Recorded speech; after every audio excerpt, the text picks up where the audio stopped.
Alhamdulillahillazi hadana lihaza wa ma kunna linahtadiya laula an hadanallah.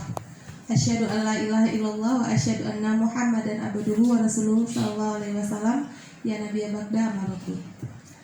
Puji syukur kita ucapkan kepada Allah Subhanahu wa taala yang telah memberikan kesempatan kepada kita bersama berkumpul di aula sekolah kita ini guna untuk mengikuti atau mendengarkan dan ikut berpartisipasi dalam praktik baik yang akan dilakukan oleh Ustazah Rani Rashid sebagai CGP Angkatan 8, salah satu guru di SMP Perguruan Islam Arisalah.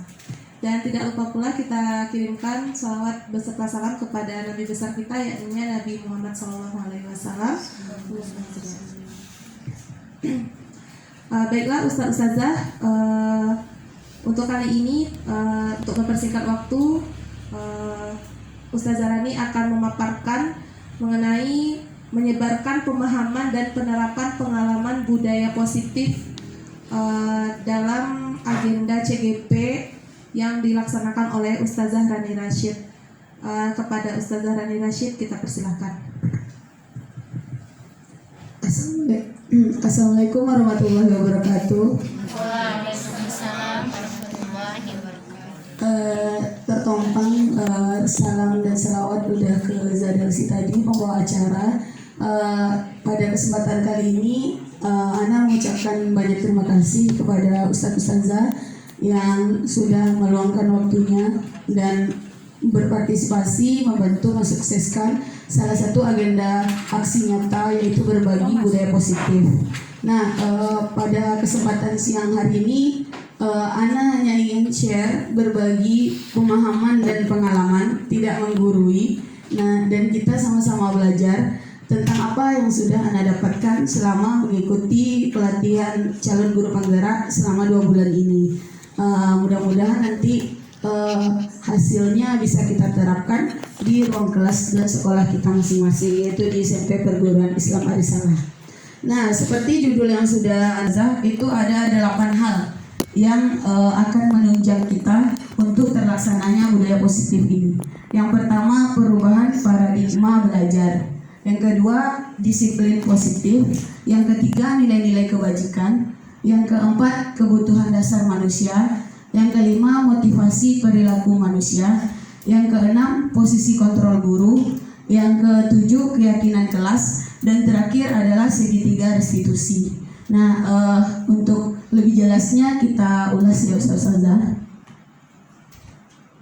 Nah, ini untuk pembelajaran dengan paradigma baru. Sebenarnya ini sudah kita dengar, sudah tidak asing lagi, dan bahkan sudah diterapkan pada RPP kita. Ini paradigma baru ini mengacu pada pembelajaran berdiferensiasi yang nanti akan dikaitkan dengan teori belajar siswa yang mengarah kepada profil pelajar Pancasila. Jadi mungkin Ustazah sudah tahu yang berdiferensiasi itu ada 3 kan? Ada apa aja Ustazah? Berdiferensiasi, proses, boleh, konten, dan produk ya. Nanti disesuaikan dan juga kita sesuaikan kepada kodrat anak kita. Ada kodrat alam dan ada kodrat zaman. Ya, kalau kodrat alam itu sesuatu yang sudah melekat pada diri anak kita tersebut, yaitu sifat dan karakter. Itu tidak bisa kita rubah, tapi bisa kita samarkan. Contoh, anak kita itu basicnya pendiam. Nah, di kelas kita bisa libatkan dia dalam kegiatan-kegiatan belajar. Tapi sikap pendiam dia itu pasti akan suatu hari akan tampak lagi. Nah, itu bagaimana cara kita sebagai seorang guru dapat mengakalinya di dalam kelas. Terus kalau kodrat zaman itu sesuai dengan perkembangan zaman. Nah, mungkin Ustazah masih ingat waktu kita sekolah masih ada kita dipukul tangannya pakai roll besi. Kalau di tempat ngaji kan, kalau di sekolah roll kayu yang punya guru matematika itu yang panjang. Nah, biasanya tuh kalau nggak buat PR diri depan kelas itu dipukul tangannya. Nah, kalau sekarang tidak ada lagi kekerasan, anak tidak buat tugas, kita tidak bisa kasih hukuman fisik. Yang sekarang namanya perundungan ya, perundungan, bully verbal ataupun non verbal. Jadi kita sesuaikan dengan kodratnya. Makanya mungkin ada di kelas yang anak itu patuh dengan guru ini, tapi tidak patuh dengan guru lain. Mungkin cara kita memperlakukan dia itu belum sesuai kodratnya. Lanjut, ya. Ini untuk yang Anda perhatikan ya. Kita ada miskonsepsi, tentang konsep-konsep. Pertama, guru itu ingin mengontrol murid.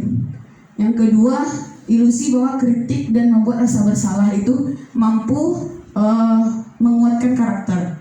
Belum tentu kan kalau kita buat rasa bersalah dia makin baik. Kadang ada yang makin pendiam, makin merasa tertutup, dia rasa bersalah gitu kan. Ada juga yang bahwa orang dewasa itu berhak memaksa. Kita tidak berhak memaksa. Ya, kita sesuaikan dengan kodrat anaknya. Terus yang mau penguatan positif, efektif dan bermanfaat. Ada juga penguatan yang positif tapi belum bisa bermanfaat kepada anak-anak. Lanjut ya. Ini tentang perubahan paradigma kita. Kalau yang sekarang kan kita namanya stimulus respon.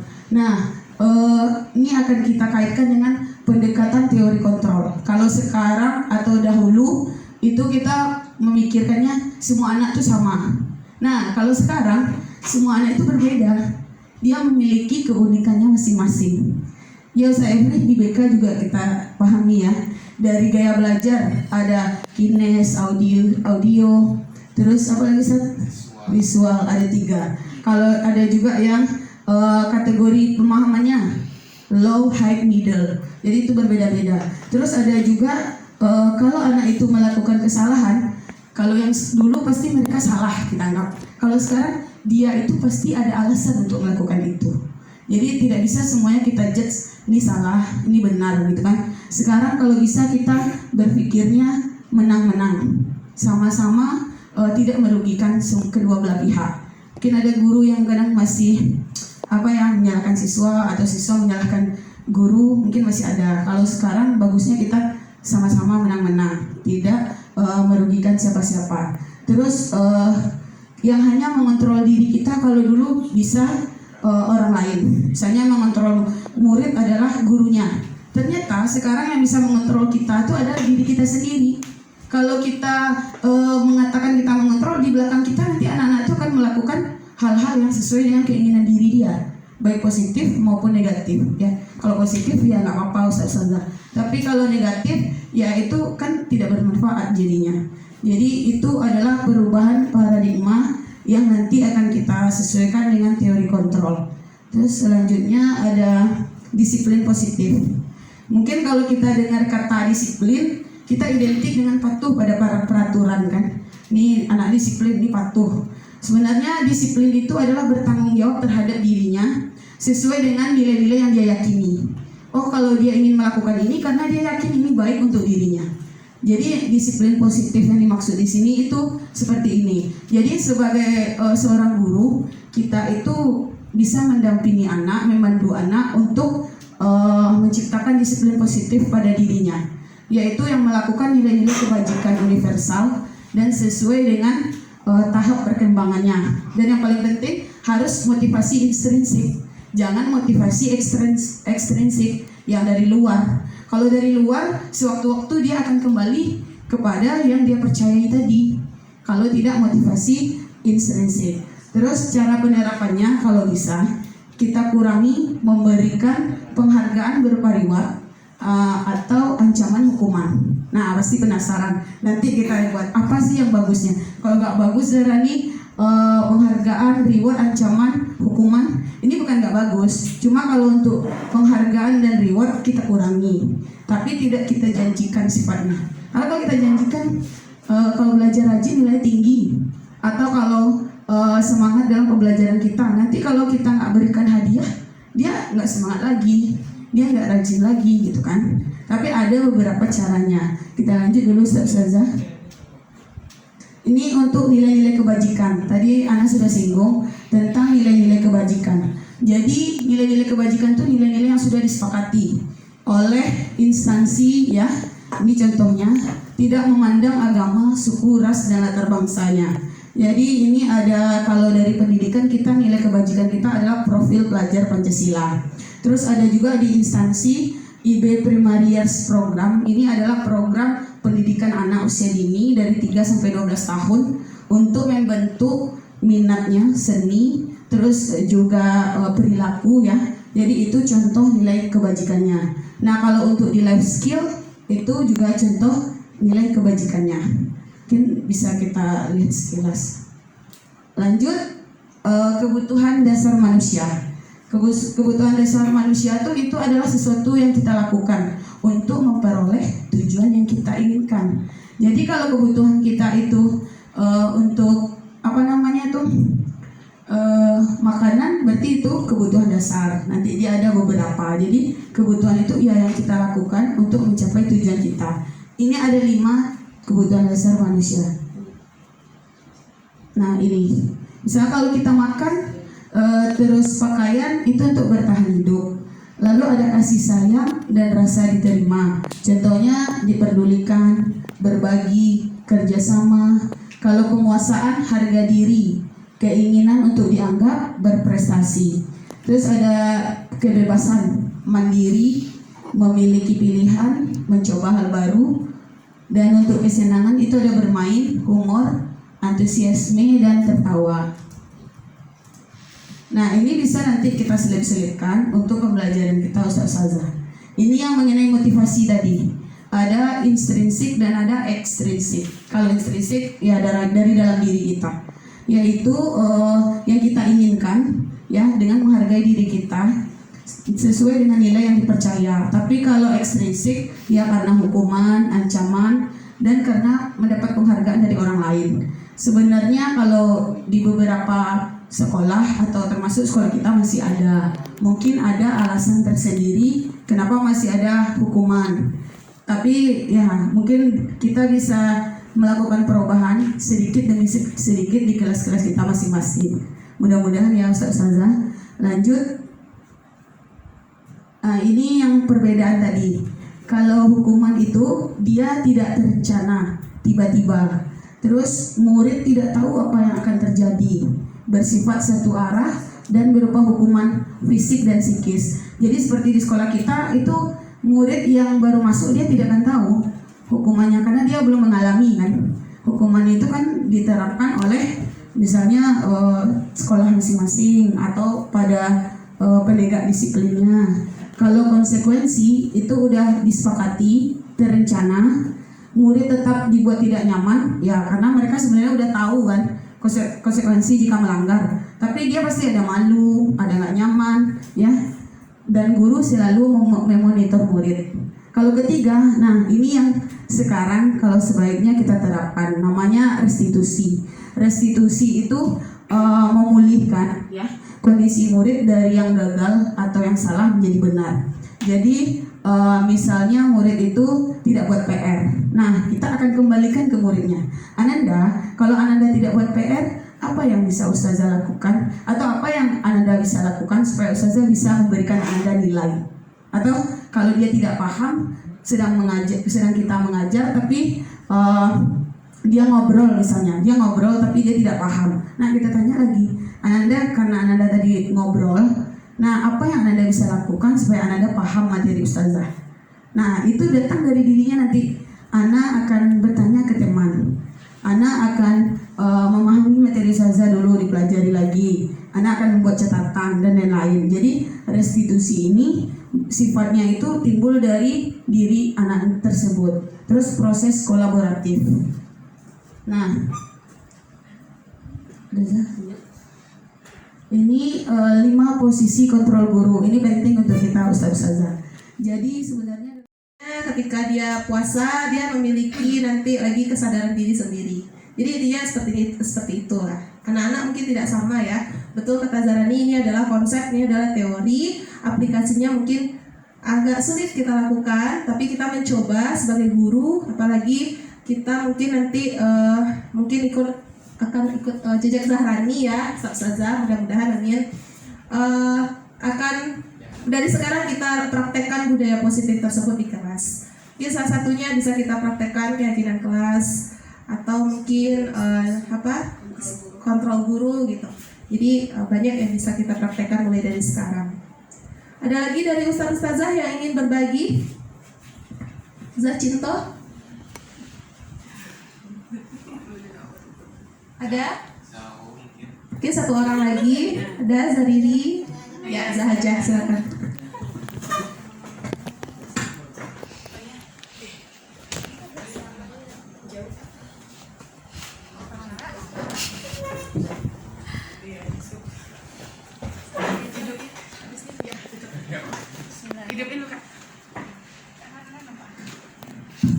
Bismillahirrahmanirrahim. Assalamualaikum warahmatullahi wabarakatuh. Mungkin kalau dilihat dari yang apa, anak tuh tipenya tipe masih apa ya namanya, apa namanya tadi mengancam. Kalau hukum sih udah mulai kurang hukum tuh. Manajer Pemantau mungkin ya, maksudnya masih apa namanya, kalau buat kesalahan ini konsekuensinya gitu ya. Jadi tadi ada anak pengalaman, anak warga sendiri gitu ya, yang di kelas wasroh sudah 2 kali anak yang kan ada bagi kelompok tadi, terus sudah 2 kali anak ingatkan, dia masih tidur juga. Terus anak kesal kan. Terus akhirnya ya udah sesuai kesepakatan kita, Ustazah masukkan jurnal ya gitu kan. Langsung dia gini, enggak Zah gitu kan. Akhirnya dia ada temannya yang bilang, Zah dia tuh enggak sehat Zah, dia sakit Zah gitu kan. Terus akhirnya dia datang kan, gitu kan. Ana sebenarnya tadi malam itu dicerita lah gitu kenapa itu terjadi. Terus akhirnya apa nih Zah, akhirnya udah enggak masukkan jurnal karena ternyata kondisinya seperti itu gitu ya. Mungkin karena anak nggak tahu juga ya, mungkin cara kenapa, mungkin kalau yang budaya itu budaya baik itu mungkin kita tanyakan dulu gitu ya. Cuman mungkin karena kan biasanya hari Kamis dan Jumat kan, kalau hari Kamis ya karena puasa biasanya memang anak-anak tuh tidur gitu kan. Mungkin tadi juga kebetulan puasa juga gitu kan, tidur juga gitu. Tapi walaupun ada yang tidur tapi tidak terlalu banyak di kelas gitu kan. Cuman tuh anak udah ingatkan tadi, dia udah berwudu kan, pertama diingatkan, 2 kali berwudu, 3 kali masuk jurnal gitu kan. Terus anak langsung gini, wah kesepakatan kita masuk jurnal ya. Nah sampaikan ke anaknya langsung. Dia nggak bilang jangan Zah, langsung ada temannya, dia tuh sakit Zah, itu tanya sakit apa gitu kan. Akhirnya udah ini, dia datang gitu, Zah apa ya Zah gitu, iyalah gitu.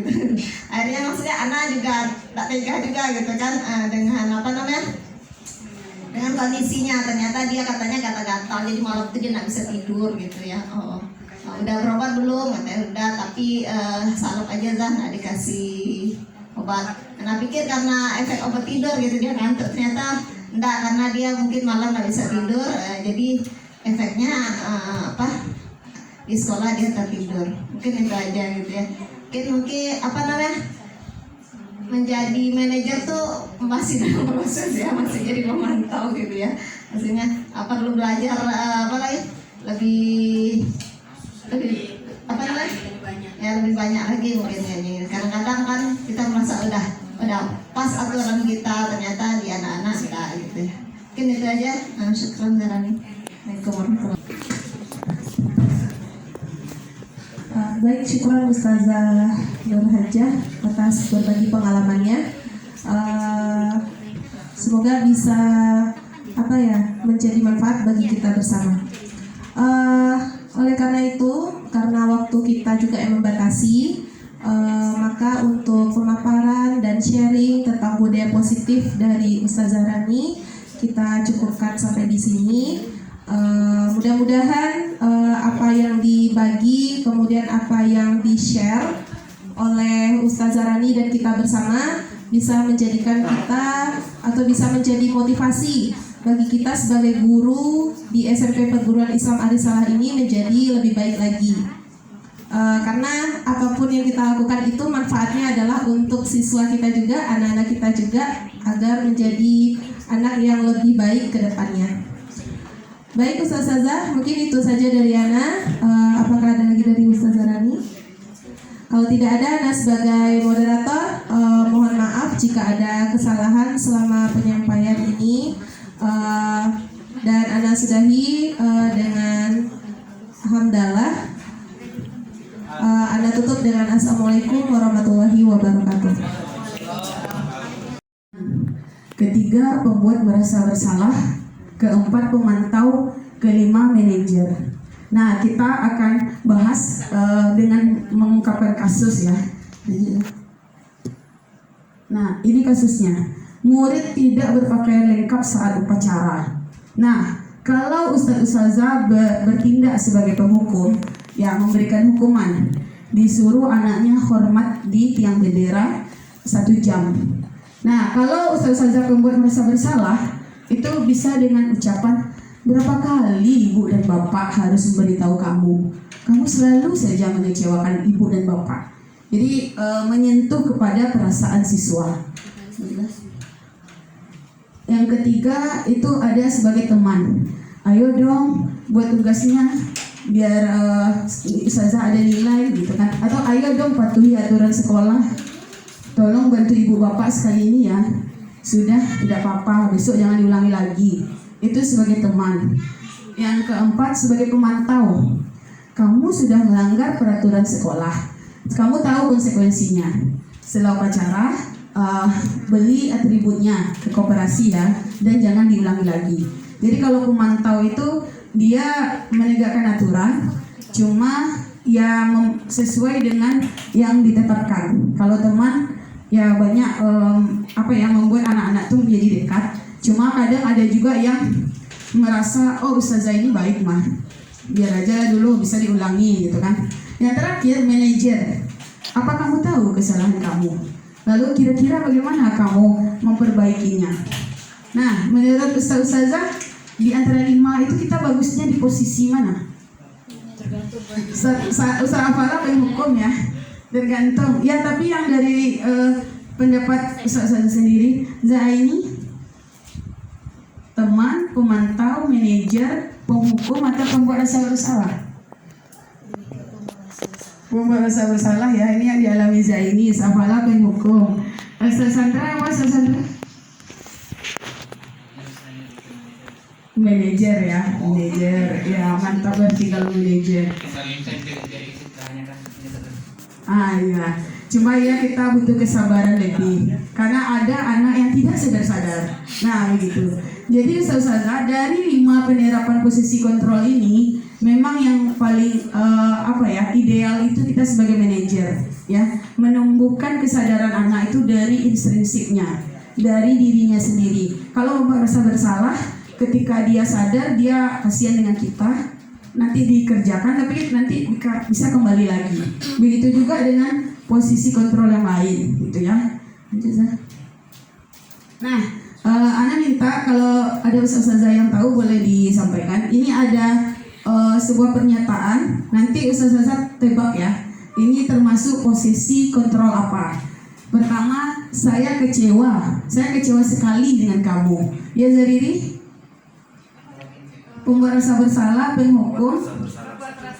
Iya betul, pembuat rasa bersalah. Yang kedua, kamu tidak pernah benar melakukannya. Ini apa? Ada yang tahu? Masih bersama. Kamu tidak pernah benar melakukannya. Nah, ayo ada ragu manajer, memantau. Tadi ada gaya kuncinya loh. Ada yang phone a friend, ask the audience. Atau ada yang tanya penghukum ya saya beri. Kenapa? Karena langsung menjudge. Kamu tidak pernah atau kamu salah, kamu bohong. Itu kan adalah menjudge ya. Menjudge itu tibanya penghukum. Tidak harus selalu ada tindakan. Misal ada Ustazah sedang mengajar, anak tidur. Anak ini udah lama tidurnya, dibangunkan, disuruh tampil ke depan menjawab soal matematika. Kira-kira tibanya kita melakukan apa ke dia? Pasti dia tidak dapat kan? Kondisi dia tertidur, ketinggalan materi. Kita suruh dia menulis di depan, otomatis dia tidak dapat. Sama juga. Jadi penghukum ini ada dalam berbentuk ucapan, ada dalam tindakan gitu. Selain tadi kayak berdiri hormat di tiang bendera. Lanjut. Ada lagi kasus sebelahnya, pernyataan. Apa rencanamu untuk menyelesaikan masalah ini? Nah, ini masuk apa? Ya, Zariri? manajer. Kembalikan kepada anaknya apa yang akan dilakukan gitu ya. Jazar. Ini, ayolah lakukan ini demi ibu dan bapak ya. Teman ya saat ya betul, karena kata kuncinya kita harus paham betul saat istri. Lanjut. Ini kamu tidak akan mendapatkan nilai jika tidak mengerjakan tugas. Apa Sat? Kamu tidak akan mendapatkan nilai jika tidak mengerjakan tugas. Ancaman atau apa lagi, ada manajer, penghukum, pemantau, ada teman, ada pembuat merasa bersalah. Ini cukup membingungkan. Ustadz penghukum Sat Reno, penghukum. Apa hukumannya Sat? Tidak dapat nilai. Ada lagi pendapat lain? Pemantau ya. Sebenarnya dia pemantau dan penghukum hampir mirip, tapi karena di sini tugas ada kata-kata kerja perintah jika tidak mengerjakan tugas, tapi kecuali Ustaz Reno dia kasih konsekuensi. Jika kamu tidak mengerjakan tugas, kamu harus membersihkan WC, misal kayak gitu kan. Itu baru yang penghukum. Jadi ini pemantau. Next. Nah, ini yang mungkin Ana lihat udah diterapkan sama Ustazah di kelas-kelas ya, yaitu tentang keyakinan kelas. Sebelum lanjut, ada yang tahu perbedaan keyakinan kelas dengan peraturan kelas? Ada yang tahu? Apa Ustaz Efri? Kalau menurut Anda, kalau peraturan kelas itu biasanya lebih ke gurunya membuat aturan, setelah itu diikuti oleh siswa. Maksud itu terima nggak terima terus diikuti. Itu menurut Anda. Kalau kesepakatan kelas itu keyakinan kelas itu Keyakinan lagi. tidak bisa mengganggu aja. Keyakinan kelas ini kita diskusi sama anak tuh bukan tidak dari guru aja. Nanti kita kasih pilihan, misalnya dalam belajar tuh apa aja yang tidak boleh, apa aja yang kita larang, atau apa aja yang dibolehkan. Jadi semua anak tuh menyampaikan pendapatnya, dan guru juga nanti kita sepakati yang mana aja yang kita pakai gitu kan. Disitulah kita berpegang bersama, komitmen gitu kan. Jadi ketika ketemu selanjutnya ada salah satu anak, ingatkan lagi ini kesepakatan awal gitu kan. Kalau penghukum ini lebih ke Peraturan. Ya peraturan kayak pasal 1 aja gitu kan. Gitu kan. Jadi guru aja yang benar gitu. Itu menurut anak. Menurut Satri ketahuan. Iya, ada Ustaz Tri, menurut Ustaz Tri. Ya, kalau keyakinan kelas ini kan menumbuhkan budaya positif. Jadi dia kesadaran itu timbul dari dirinya sendiri. Sama seperti yang saya sampaikan. Dia sepakat. Kita sepakat kita apa hari ini? Kita datang jam 2. Berarti dia kan sadar sendiri kan. Kita sepakat, sudah kita sepakati jam 2. Kita sepakat kita tadi kalau Anda semua apalah tadi sepakat itu izin membuat yang bendera. Setelah ini maka kita akan sadar kita punya janji, kita buat yang bendera gitu. Ya, jadi langsung saja tanpa karena yang ingatkan soal pala dia langsung aja kita buat yang bendera. Nah, seperti itu.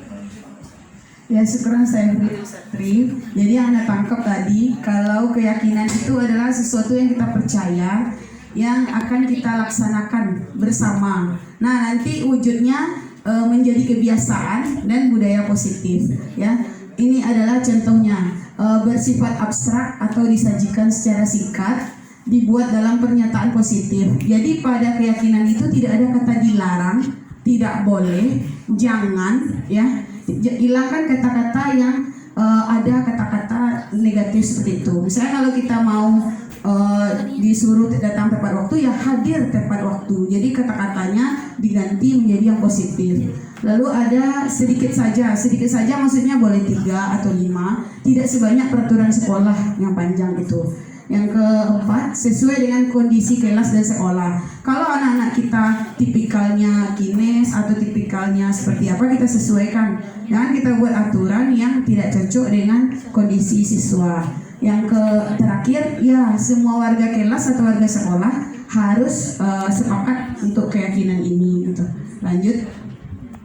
Nah, ini contoh keyakinan di kelas Kobar ya. Pertama, hadir di kelas tepat waktu sebelum PBM dimulai. Yang kedua, kelas rapi dan bersih sebelum PBM. Keempat, menyelesaikan tugas tepat waktu. Ini untuk mapel prakarya gitu dan juga kelas. Terus berperilaku sopan santun, saling menghargai satu sama lain. Yang terakhir, belajar sersan, serius tapi santai. Nah, itu ada 5 poin. Mungkin kalau Ustazah ada yang punya juga nanti boleh diterapkan juga. Lanjut. Nah, ini bagian terakhir adalah segitiga restitusi. Mungkin kalau untuk guru-guru BK ini sudah tidak asing lagi ya. Cara-cara penyelesaian masalah dengan tahap segitiga restitusi. Ada 3 ya Ustazah. Pertama, menstabilkan identitas. Yang kedua, memvalidasi tindakan yang salah. Yang terakhir, menanyakan keyakinan gitu ya. Ini untuk selanjutnya. Nah, untuk menstabilkan identitas ini berdasarkan prinsip membuat kesalahan. Jadi, ustazah kalau ingin menyelesaikan masalah anak, kalau memakai tahap segitiga restitusi, yang pertama kita harus menstabilkan identitas. Kita membuat anak itu yakin kalau kita itu berpihak pada dia. Misalnya kita tanyakan, Ananda, ustazah dengar Ananda tadi berkelahi di kelas, apa benar? Iya ustazah. Kenapa antum sampai berkelahi? Anda begini-begini ustazah. Ya kalau ustazah jadi antum, mungkin ustazah akan melakukan hal yang sama. Misalnya nama orang tuanya diejek kan, karena dia ingin membela orang tuanya gitu kan. Tapi ada hal lain juga yang harus kita perhatikan. Jadi kita bukan mensupport dia untuk melakukan kesalahan ya, tapi kita harus jangan kita judge dia. Kenapa kamu berkelahi? Itu kan salah ini udah panjangan. Dia belum cerita, dia udah takut karena ustazah marah-marah gitu. Jadi menstabilkan identitas. Ya tidak ada manusia yang sempurna nak. Mungkin setiap orang pasti ada berbuat salah gitu. Jadi membuat dia empati, mau bercerita dengan kita gitu kan. Selanjutnya baru kita memvalidasi tindakan yang salah. Nah, tadi apa yang antum lakukan terhadap teman antum? Ana menumbuk dia, meninju dia. Nah, kalau antum meninju dia, apakah temannya tidak sakit? Sakit ustazah.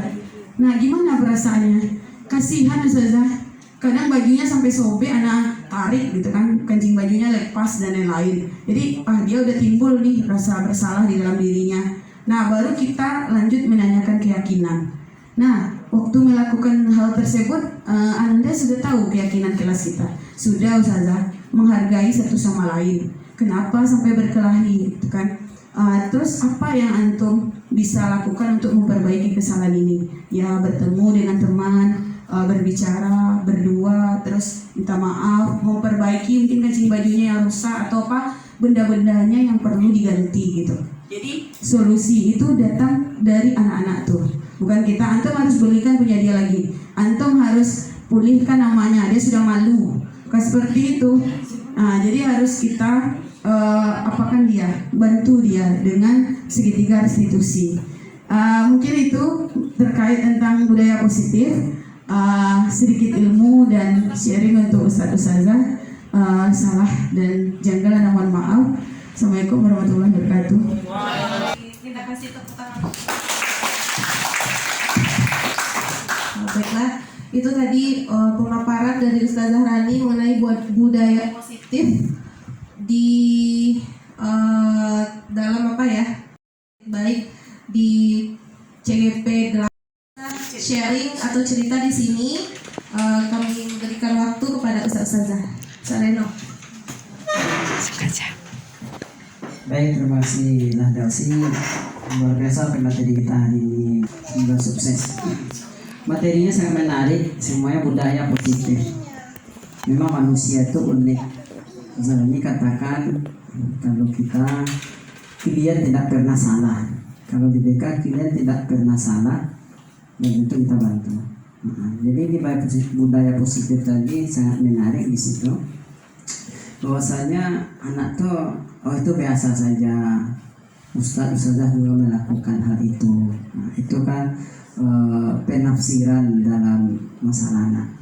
Jadi Zarani, budaya positif ini kalau diterapkan di SMP Aisalah ini luar biasa. Nah, mungkin semua guru CGP paham tentang ini, kami yang belum CGP akan berusaha memahami ini juga. Namun ada beberapa kami konselingi dari anak-anak, lebih datangnya kami ini bercerita saja saja. Mungkin ada anak kita yang bermasalah, dia malas datang ke sekolah, tidak buat tugas dan ini dan sebagainya. Kalau sesuai dengan yang disampaikan Zahrani itu hal biasa. Ustazah juga pernah dulu seperti itu. Kalau seperti itu mungkin anak bisa menerimanya. Namun ada juga mungkin anak yang lain, anak tidak datang 3 kali alfa atau bagaimana, kita memberikan dia penilaian positif, penilaian negatif, sehingga dia merasa tidak nyaman dengan guru tertentu. Dan itu menambah dia malas datang sekolah, malas belajar, malas dengan mapel itu tertentu. Ini bagaimana? Mungkin kalau anak bisa kita masukkan hal positifnya. Kalau dengan gurunya, bagaimana solusi yang harus kita laksanakan agar guru itu bisa juga menerima hal positif itu dan kita bisa juga menjalin hubungan positif dengan guru yang bersangkutan.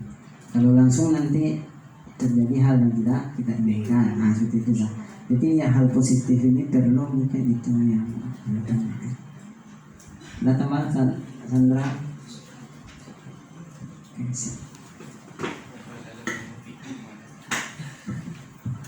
Terima kasih Ustaz Reno. Sebenarnya ini sudah menjadi pertanyaan Ana selama melakukan pelatihan ini. Terutama kemarin saat kami materi pembelajaran berdiferensiasi.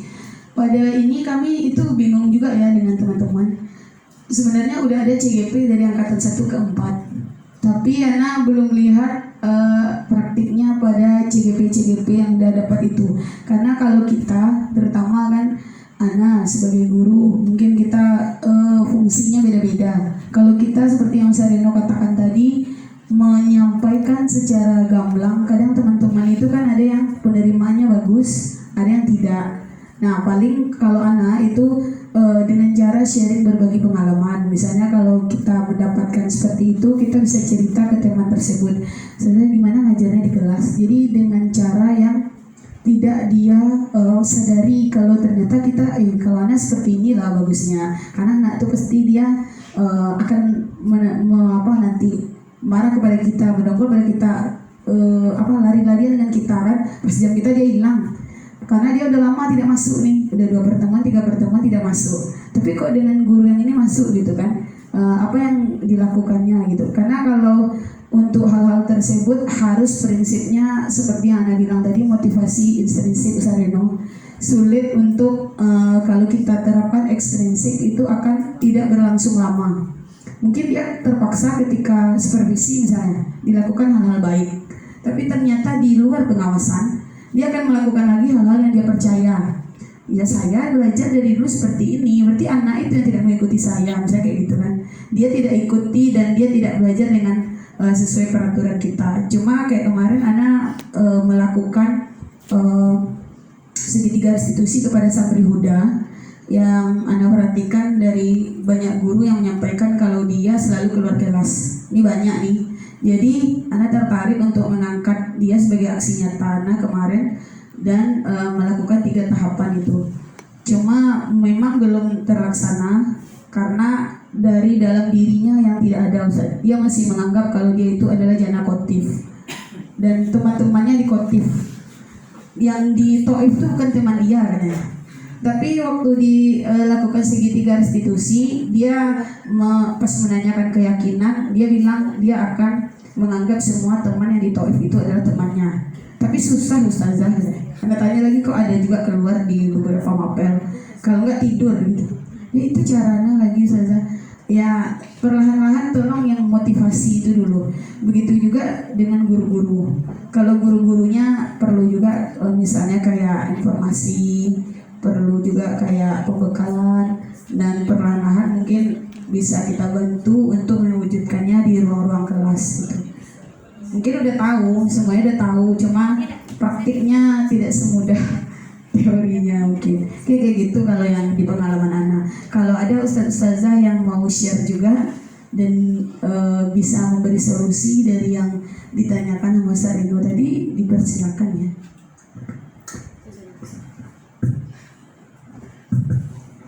Baik, apakah ada dari ustazah yang ingin berbagi pengalaman atau yang berkaitan dengan Ustaz Reno tadi?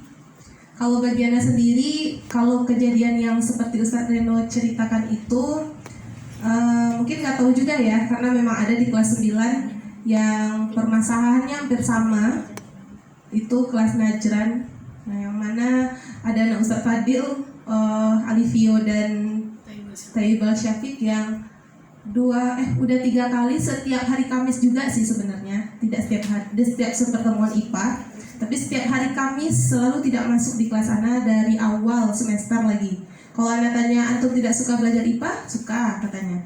Dan ketika dia masuk sekolah belajar IPA dengan Ana, dia senang, dia aktif, tapi entah kenapa setiap hari Kamis itu dia tidak ikut. Kalau yang satu alasannya ke radio, kemudian yang satu lagi alasannya asma. Nah, tapi kalau main basket asmanya hilang.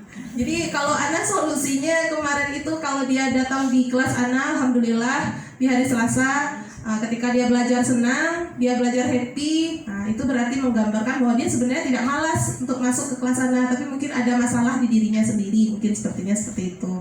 Jadi mungkin ketika dia masuk ke kelas Ana, motivasi saja gitu, motivasi terus